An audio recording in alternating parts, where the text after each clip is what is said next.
always create an opportunity for cutting, for destroying, essentially. Anger is only helpful to get you out of, extremely abusive situations. Even when we're drawing boundaries, even when we're hurt, even when we're deeply offended, I believe there's always an opportunity to tap into in my opinion, the balanced adult. And that balanced adult, hi Sarah, it's so good to see you. The balanced adult is who we want to tap into in most relationship experiences. Not the hurt child, not the critical parent. These are the ones that are going to tap into the aggressiveness and into, not have the vulnerability. Well, the hurt child might be, but it will come from more of a victim place. Poor me, why me? Poor me, why me? But the balanced adult will tap into that vulnerability that would say, this didn't work for me. This is not okay. It doesn't work for me. And I would, a much more vulnerable way of expressing a boundary or a no or a pushing back.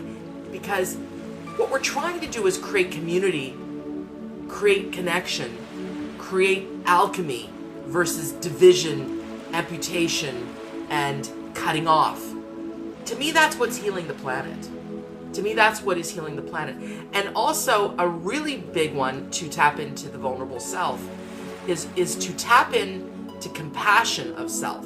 Usually people who are giving too much, allowing too much, being too nice, all these things, you know what's happening? They are developing the seeds of resentment. Hey, Kevin. Basically resentment is coming from that over niceness. And, don't take my word for it. Tap into the depth of yourself and ask yourself if you're always saying yes, if you're always being nice, if you're all, or if you're always being, all of these things, too much niceness, too much, oh yes, not being in touch with your true self will create resentment, will create a sense of poor me, victimhood. No self-compassion is there because you're basically saying, I don't have a right to say no. And it's the seeds of resentment into anger. Vulnerable truth, vulnerable aspects of yourself, vulnerable moments within yourself, and also vulnerable conversations within yourself. Welcome, Helen.